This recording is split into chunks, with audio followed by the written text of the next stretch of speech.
Hello, my name is Aoife Chawke and I am a PhD candidate at Mary Immaculate College in Limerick, Ireland, under the supervision of Dr. Gwyn Moore. My research looks at incorporating formal and non-formal pedagogical approaches in the one-to-one piano lesson with the aim of developing students into well-rounded and independent musicians. I investigate how pedagogy and assessment in the one-to-one piano lesson vis-à-vis the inclusion of formal and non-formal teaching and learning practices affects students' perceived learning experiences and skill attainment, and explore the co-construction of pedagogy between teacher and student through action research methods. This presentation looks at the development of two pedagogical approaches, one formal and one non-formal, over the first two cycles of action research, and how the findings of these two cycles have influenced the third and final cycle. International research on the inclusion of non-formal teaching practices in music education has highlighted the benefits for pedagogical practice and for learners by enhancing learning experience, engagement with music, creativity and enjoyment, as well as students having higher levels of attainment, a greater range of musical skills, students learning to be their own musicians, and having greater musical development and motivation to play. Pedagogical piano practices in Ireland, however, have remained largely unchanged and continue to be influenced and often dominated by formal Western classical music ideologies, with an emphasis on the recreation and reproduction of composed works, written music notation, and a preponderance of formal graded examinations. Instrumental examination boards in Ireland share this dominant ideological perspective and have largely influenced and regulated the pedagogical practices of teachers. Research shows that where piano education is primarily exam-focused, as in Ireland, examination syllabi can sometimes become the sole curriculum and pedagogical focus for the teacher and student, and that reactive teacher-led approaches are predominantly used. This can often lead to a lack of creativity in the music lesson. I have already mentioned some of the benefits of non-formal teaching and learning practices, but formal practices have many benefits too, including enhanced technical skills, sight reading ability, knowledge of musical terminology and theory, enhanced performance skills, and an increase in the musical connections made between the pieces students learn and their scales and theory, etc. While there are distinct differences between formal and non-formal practices, both have many benefits which can enhance a student's musical experience and development. Folkestad and Brooke et al. Argue that formal and non-formal should not be seen as a dichotomy, but as two poles of a continuum. Both are essential, and it is important to create a combination of formal and non-formal learning opportunities for our students. This research aims to bridge the gap between the formal teaching approaches traditionally used in Ireland and the non-formal teaching practices supported in the literature and by popular and traditional Irish musicians. To do so, this study investigates formal and non-formal piano teaching and learning practices, piano students' musical values and experiences, progression vis-à-vis examinations, skill acquisition, self-directed learning, and broadening capacity for lifelong learning. To answer these overarching aims, the following research questions inform the study. To what extent can pedagogical approaches that include both formal and non-formal learning practices in the piano lesson influence musical learning and values for the student? To what extent can pedagogical approaches that include both formal and non-formal learning practices in the piano lesson influence musical learning and values for the teacher? And how can the inclusion of non-formal learning practices in the piano lesson develop students' musical skills and enhance their capacity for self-directed learning? A qualitative approach employing 3 cycles of action research, interview data, and audio-musical files was chosen to obtain the necessary data needed to answer my research questions. During the 3 cycles of action research, 2 pedagogical approaches, Lucy Green's Hear, Listen, Play strategy and Paul Harris's Simultaneous Learning, which will be discussed in more detail later, were employed. Creswell 2005 describes action research as a dynamic process which spirals back and forth between reflection, data collection and action, much like Stringer's 1999 Look, Think, Act model, which was used as a framework for the study. The piano students invited to participate are my own students, and were selected through purposive sampling to ensure they were representative of typical piano students. Reflexivity is a crucial part of qualitative research in education, and the relationship built with my students and knowledge of their learning histories and backgrounds is an essential part of the study. To ensure the sample was a selection of typical piano students, however, the following criteria were devised. That the participants were aged between 8 and 18 years of age. They were preparing to sit a formal graded examination, and they had predominantly been taught piano through notation. Once several suitable students were identified, following this criteria, the final 10 were chosen through maximal variation sampling and invited to participate. As this is a longitudinal study carried out over 3 years, this number naturally reduced over this time for various reasons, such as students moving away or illness or injury. 6 participants remained for the complete 3 years of the study, and I will focus on these 6 today. The qualitative data produced from the interviews and action research were analysed using an inductive approach, going from the particular by reading through the detailed data in transcriptions and making observations on these, before moving to the general and establishing codes and themes. The data from the student participant interviews and individual cases and the first cycle of action research was then triangulated to cross-check and validate the data and to develop a comprehensive understanding of the findings. 2 pedagogical approaches were chosen for the study, one formal and one non-formal. The Hear, Listen, Play strategy created by Lucy Green is a non-formal approach influenced by how popular musicians learn. It is used to teach pieces to instrumental students by ear, and it has 2 steps. Firstly, the student listens to the full piece to familiarise themselves with it, and then they listen to a single line or riff from the same piece, played on repeat while they attempt to play it. To show you exactly how this works, here is a short audio clip of one of my students attempting the first phrase of Eric Satie's Gnossienne No. 3 by ear.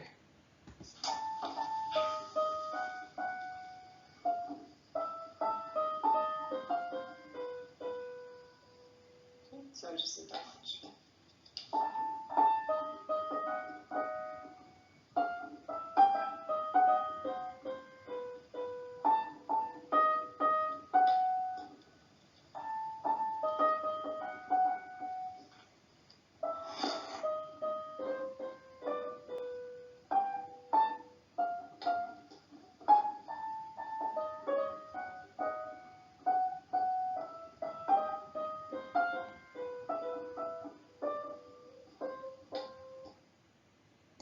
As you can hear, no starting note was given, and I did not interrupt or need to guide the student while they figured it out.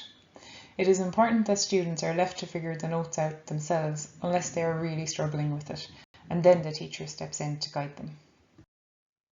The second approach chosen was Paul Harris's Simultaneous Learning, a formal and holistic approach which encourages creativity, independent thinking, and a deep musical knowledge.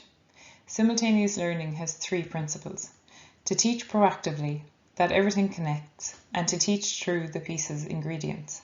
As you can see from the diagram on the right, simultaneous learning encourages students and teachers to use the repertoire they are learning to make connections with all of the other musical elements, such as keys and scales, rhythm, oral, etc. For example, if we go back to Gnossienne No. 3, we can analyse the left-hand harmony line here and discuss chords and chord progressions with the student, work on arpeggios such as A and E minor, which happen to be also on for this grade, and discuss pedalling techniques as we need to hold the bass note while jumping up to the following chord seen on the treble clef. There are a huge amount of musical connections that can be made on this one line of music alone. As mentioned previously, this study consists of 3 cycles of action research, with pre- and post-intervention interviews. Before beginning cycle 1, I had several aims.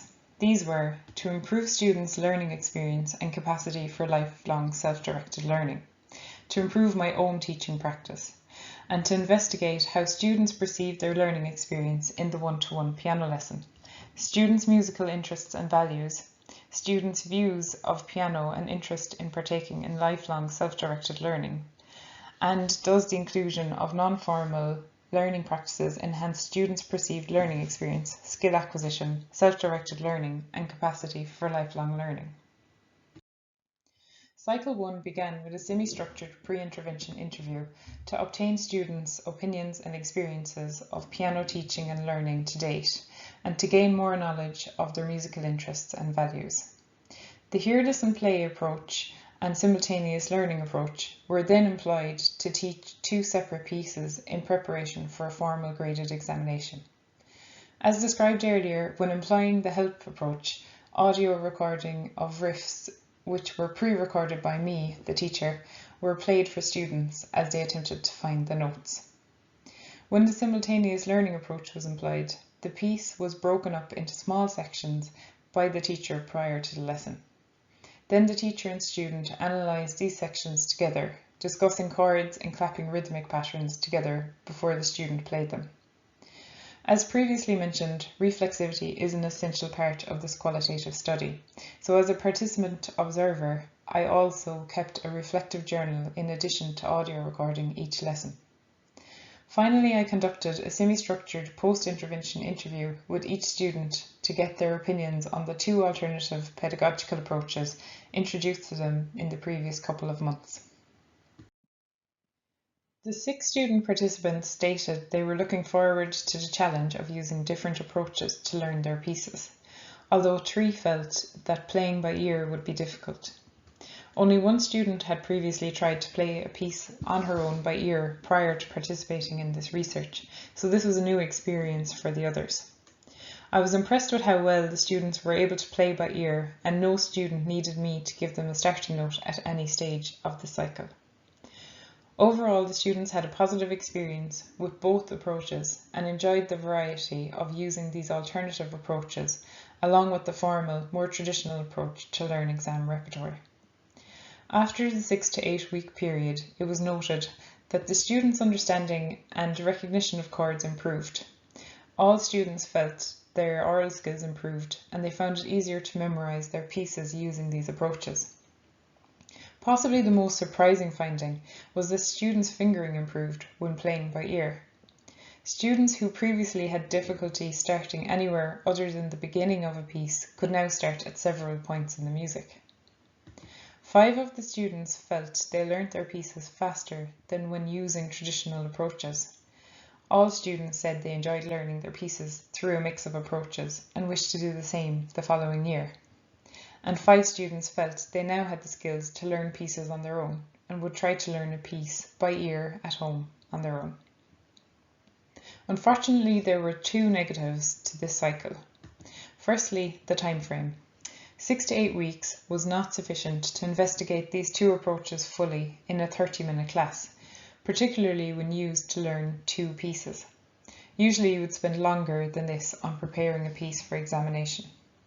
The second was that playing the piece in full for the student once the week before or the day they were to learn it was not enough for them to become familiar with it, and I felt more time should be spent getting familiar with the piece orally before starting to learn it using either approach.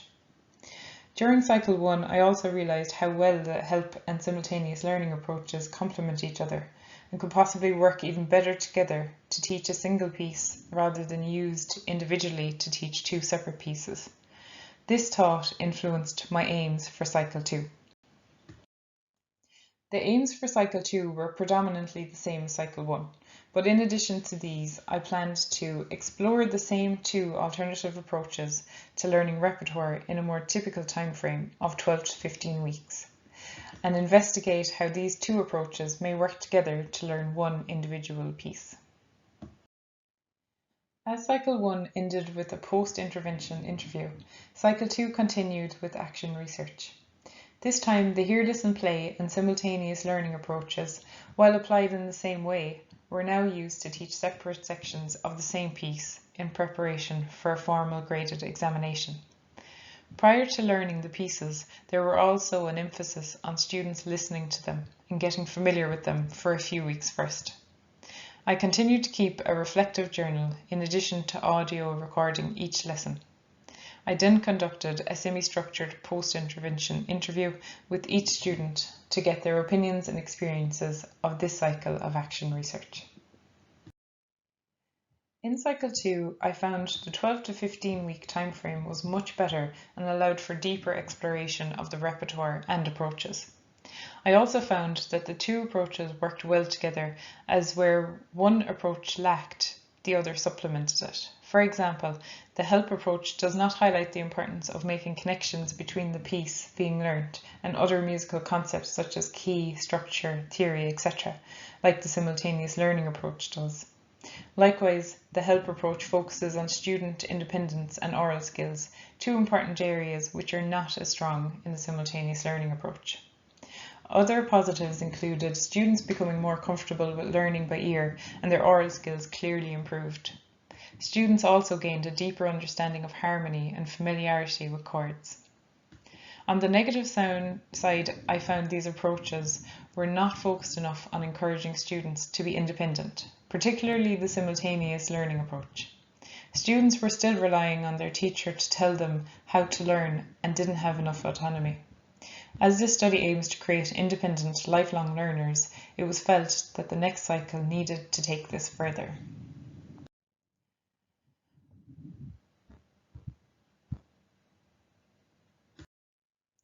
Before discussing Cycle 3, just a quick recap on the first two cycles of action research.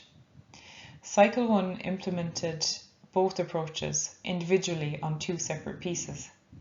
Cycle 2 was similar to Cycle 1, but with an emphasis on listening and familiarising the student with the music, and both approaches were employed to teach different sections of the same piece, as opposed to two separate pieces.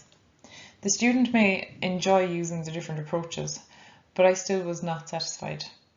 There was one major thing missing, which was students being independent learners.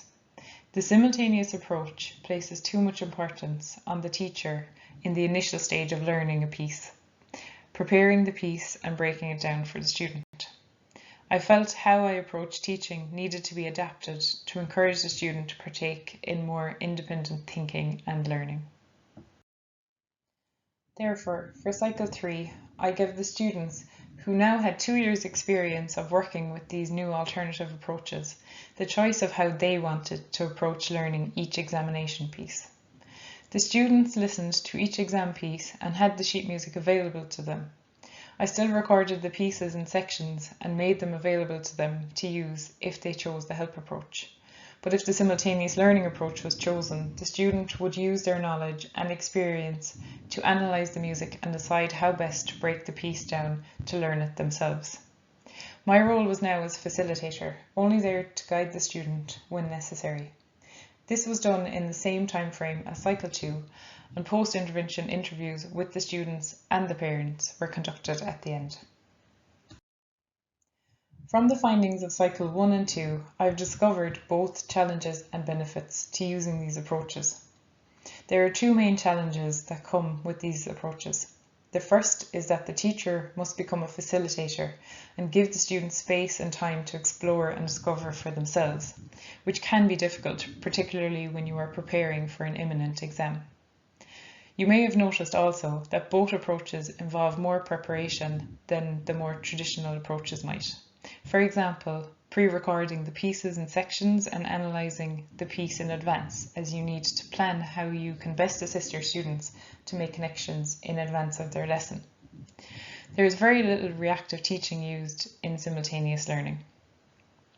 For me though, I found the benefits far outweighed the challenges.